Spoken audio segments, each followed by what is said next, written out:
طيور لا تطير. كل الطيور لها أجنحة وريش، ولكن قدرتها على الطيران متفاوتة.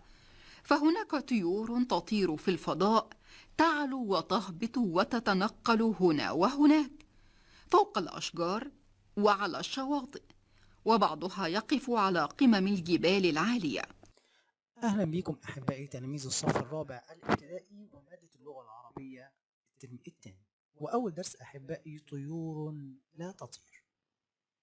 هل كل الطيور تطير؟ تعال نشوف كده إجابة هذا السؤال من خلال القطعة الأولى. قال لي كل الطيور لها أجنحة وريش، يبقى إذا دي صفات تشترك فيها الطيور، حاجات بتتميز بيها جميع الطيور، إن كل الطيور لها أجنحة ولها ريش أيضا. ولكن قدرتها معناها استطاعتها، يبقى معنى قدرتها استطاعتها. على الطيران يبقى قدرتها يعني استطاعتها، عكسها عجزها. ولكن قدرتها على الطيران هو التحليق، عكس الهبوط. متفاوتة، معنى متفاوتة يعني مختلفة، يبقى متفاوتة معناها مختلفة، عكسها متساوية. يبقى إذن هناك صفات تشترك فيها كل الطيور، وهي الأجنحة والريش، كلها لها أجنحة وريش، ولكن استطاعتها على الطيران مختلفة. يعني مثلا الحمامة ليست مثل النسر في الطيران، النسر أسرع. فهناك طيور تطير في الفضاء، يبقى إذن أين تطير الطيور التي تستطيع الطيران؟ تطير في الفضاء، جمع الفضاء الأفضية. تعلو أي ترتفع، وتهبط يعني تنزل أو تنخفض، يبقى إذن تعلو مضادها تهبط. وتتنقل هنا وهناك أي تطير وتتحرك هنا وهناك، فوق الأشجار وعلى الشواطئ. يبقى إذن يجي سؤال أحبائي يقول أين تطير الطيور التي تستطيع الطيران؟ هي تطير في الفضاء، تعلو وتهبط هنا وتتنقل هنا وهناك، وأيضا تطير فوق الأشجار وعلى الشواطئ. وبعضها يقف على قمم الجبال العالية، يعني أعالي الجبال العالية. نشوف كده الجزئية الثانية من هذا الدرس. 1. طيور على الأرض فقط. وهناك طيور لا تطير، لأن أجنحتها لا تساعدها على الطيران، مثل النعام وطائر البطريق والديك الرومي والطاووس. قرأ التلاميذ هذه المعلومات وهم يتصفحون موسوعة علمية في المكتبة. إذن أحبايبي يبقى في طيور لا تطير. طب ليه يا أستاذ هذه الطيور لا تطير؟ الإجابة لأن أجنحتها لا تساعدها على الطيران. لأن أجنحتها لا تساعدها على الطيران، هي لها أجنحة لكن هذه الأجنحة لا تساعدها على الطيران. زي إيه بقى؟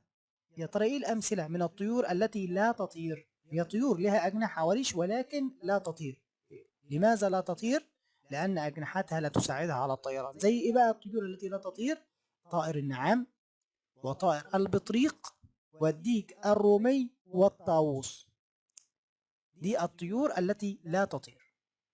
قرأ التلاميذ هذه المعلومات وهم يتصفحون. معنى يتصفحون يعني يقرؤون صفحات موسوعة علمية في المكتبة. يبقى إذا يجي سؤال حبيبي يقول لي لماذا لا تطير بعض الطيور؟ الإجابة لأن أجنحتها لا تساعدها على الطيران. يجي برضه يقول لي أكمل من الطيور التي لا تطير نقط ونقط ونقط. يبقى هو عايز بقى يقول له طائر النعام وطائر البطريق والديك الرومي والطاووس. خلي بالنا حبايبي ان كلمة المكتبة تعرب اسم مجرور بفي وعلامة جره الكسرة، لان مسبوق بحرف الجر في. خلاص. خلي بالنا كلمة أجنحة جمع، مفردها جناح. مفرد طيور طائر، مفرد النعام النعامة، جمع طائر طيور، جمع البطريق البطارقة أو البطاريق. تعالوا نكمل حبايبي ونشوف بقية الدرس. وقد لفت طائر النعام أنظار التلاميذ، فرغم أنه طائر ضخم فإن له جناحين لا يستخدمان في الطيران، وله رجلان طويلتان قويتان تمنحانه قدرة عجيبة على الجري. يبقى من الطيور التي لا تطير طائر النعام. أثناء التلاميذ وهم يتصفحون الموسوعة العلمية لفت أنظارهم. إيه اللي لفت؟ لفت يعني جذب، شد. اللي لفت أنظارهم طائر النعام. أنظار معناها انتباه، انتباه التلاميذ، مفاد نظر. يبقى ما الذي لفت أنظار التلاميذ وهم يتصفحون موسوعة علمية؟ اللي لفت نظرهم طائر النعام. طب إيه اللي لفتهم في طائر النعام زي ما احنا شايفين في الصورة؟ هو طبعا طائر ضخم كبير الحجم، له رجلان زي ما احنا شايفين حبايبي، له رجلان، له جناحان الأول لا يستخدمان في الطيران، وله رجلان طويلتان قويتان. يبقى هو ليه جناحين، بس طبعا هذه الأجنحة لا تساعده على الطيران، ولكن له قدمان، رجلان طويلتان قويتان. هاتان الرجلتان القويتان تمنحانه، يعني تعطيانه، كلمة تمنحانه تعطيانه عكس تحريمانه، قدرة عجيبة على الجري. يبقى ليه بقى طائر النعام يقدر يطير؟ طبعا بقدرة عجيبة، لأنه عنده رجلين طويلتان قويتان. يجي سؤال حبيبي يقول لي صف طائر النعام، أقول له طبعا طائر النعام طائر ضخم، له جناحان زي ما احنا شايفين لا يستخدمان في الطيران يا أستاذ، وأيضا ليه رجلين، أهو له رجلان طويلتان قويتان.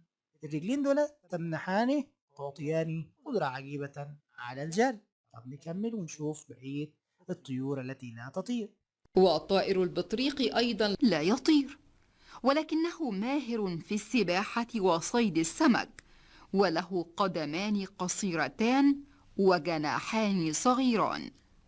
يبقى إذا من الطيور أيضا التي لا تطير طائر البطريق. طبعا احنا عارفينه طائر البطريق ده طبعا بيعيش في المناطق الباردة الثلجية في الشمال أو في الجنوب. طائر البطريق لا يطير، ولكنه، خلي بالنا حبايبي في الإملاء، لكنه فيها حرف الألف نطق ولكن لم يكتب. لكنه ماهر يعني مجيد، نشيط شاطر، بارع في السباحة، في العوم. يبقى فيما تظهر مهارة البطريق في السباحة وصيد السمك، شاطر جدا في السباحة وكمان صياد ماهر في صيد السمك. وله قدمان، يا ترى طوال بقى زي النعام؟ لا طبعا، قدمان قصيرتان. كم قدم؟ 2 قدمان. الكلمة انتهت بألف ونون، دي كلمة مثنى. ايه هو المثنى في اللغة العربية؟ المثنى هو اسم دل على اثنين أو اثنتين وانتهى بألف ونون اهو. دايما النون بتاعة المثنى مكسورة، قدمان قصيرتان. وأيضا جناحان صغيران. يبقى إذا صف طائر البطريق، أو طبعا له قدمان قصيرتان وجناحان صغيران. طيب فيما تظهر، سؤال آخر، فيما تظهر مهارة البطريق؟ تظهر في السباحة وصيد السمك. نكمل باقي الطيور التي لا تطير. 2. صديق الأسرة. والديك الرومي لا يطير، ويعيش في بيوت الفلاحين مزهوا بريشه اللامع الملون وذيله الذي يشبه المروحة.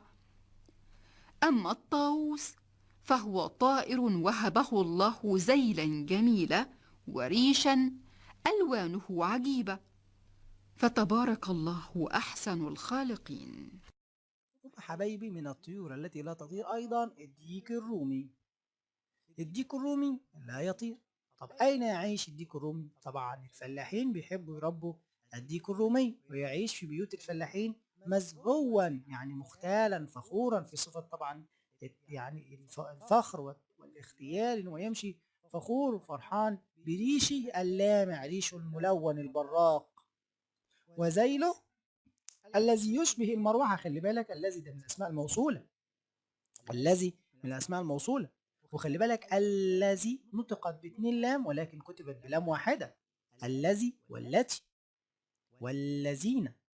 طيب الذي يشبه المروحة، يبقى خلي بالك أين يعيش الديك الرومي؟ يعيش الإجابة في بيوت الفلاحين. طب بما يزهو الديك الرومي، هو يمشي مزهوا بإيه؟ بريشه اللامع الملون. طب فيما يشبه ذيل الديك الرومي، يشبه عامل شبه المروحة. طب أما الطاووس فهو طائر وهبه الله يعني منحه، أعطاه عكسها حرمه وسلبه. ذيلا جميلا، ربنا عطى الطاووس ذيل جميل. وريشا ألوانه عجيبة، فتبارك الله أحسن الخالقين. تعال نشوف كده تدريبات على هذا الدرس. اختر عنوانا آخر للدرس. يا ترى مخلوقات مخيفة ولا مخلوقات أليفة ولا من عجائب المخلوقات؟ أنا هختار من عجائب المخلوقات.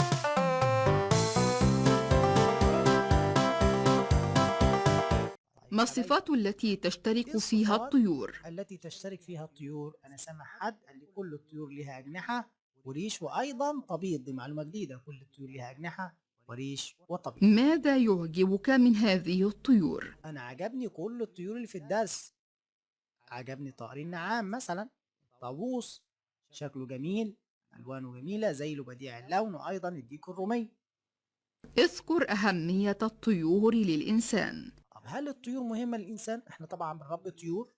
الطيور ليه بنربيها؟ عشان نحصل على بيضها مثلا، ونأكل لحومها، نتغذى عليها يعني.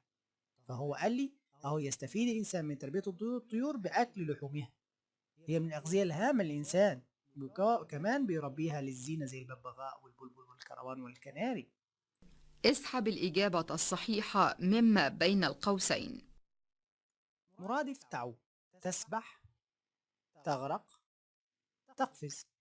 بعض الطيور نقط في الماء. بعض الطيور ايه؟ تسبح في الماء.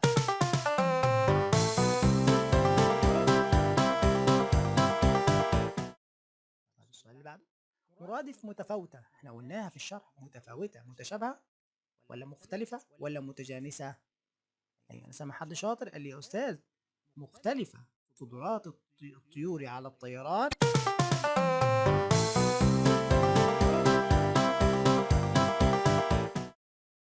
طيب مضاد تعلو، المضاد هو العكس، ترتفع تنخفض، تجري مضاد تعلو تنخفض. الطيور الطائرة تنخفض على الأرض.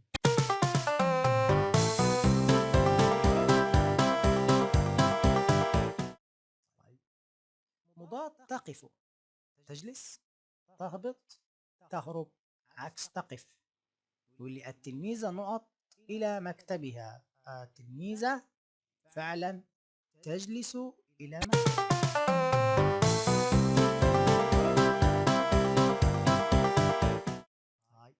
مفرد ماهرون، ماهر، ماهران، مهرة. خلي بالك مهرة جمع ماهر، وأيضا ماهرون، فمفرد ماهرون فعلا ماهر.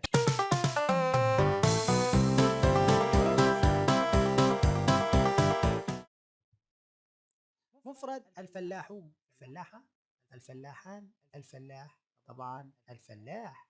مفرد الفلاحون الفلاح، فلاح يزرع أرض.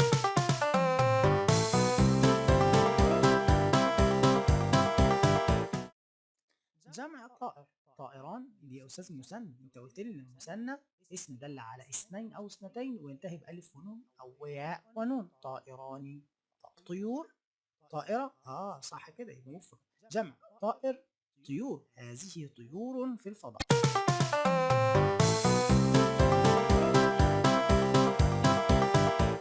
السؤال اللي بعده، جمع جناح، أجنحة، جناحان، جناح. جمع جناح، أجنحة. لكل الطيور أجنحة وريش.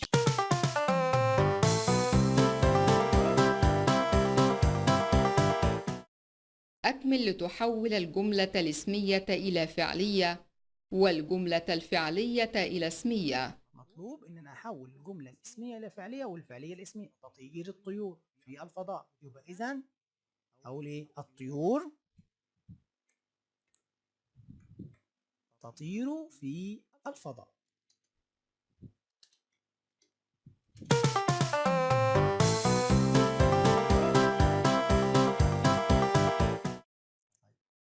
بعض الطيور تقف على قمم الجبال.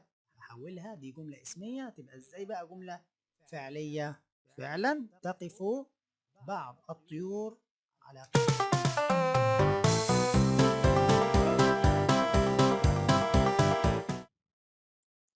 هبطت الطيور من الأشجار إلى الأرض.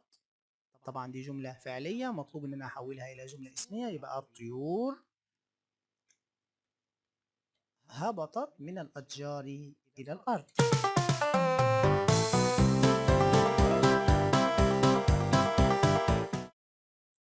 منح الله الطيور القدرة على الطيران. منح الله الطيور، يبقى إذن تبقى جملة اسمية، يبقى الله منح الطيور القدرة على الطيران.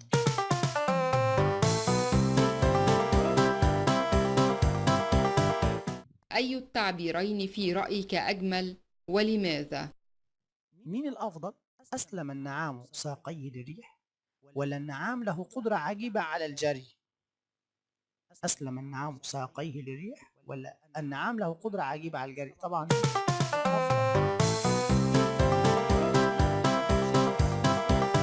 سرعة الريح عمل النعام، سرعة النعام زي سرعة الريح. البطريق ماهر في السباحة. البطريق يشق الماء شقا. طبعا الأفضل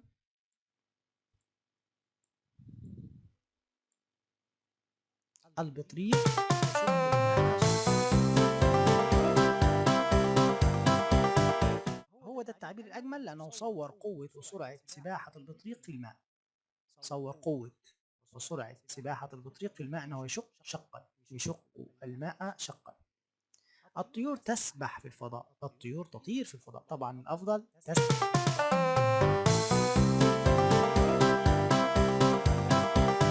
صور الفضاء كأنه بحر واسع. طيب، تنتقل الطيور مسرورة. ترقص الطيور فرحة مرحة. طبعا ده الأفضل.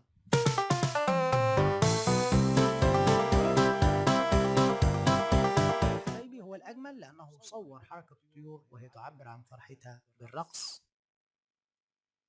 طيب تعال نشوف بقى يا ترى العبارة صحيحة ولا العبارة خاطئة. تطير الطيور في الماء. ايه تطير في الماء ازاي يا استاذ؟ الكلام ده غلط. طيب البطريق من الطيور الأليفة. البطريق من الطيور الأليفة.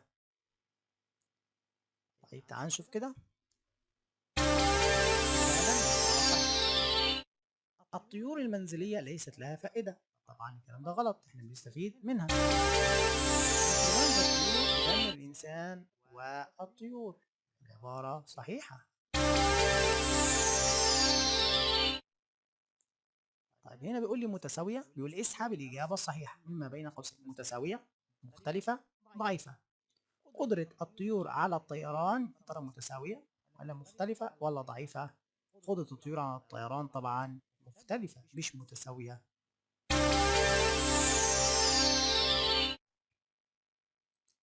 طيب بعض الطيور تطير في، طبعا في الفضاء.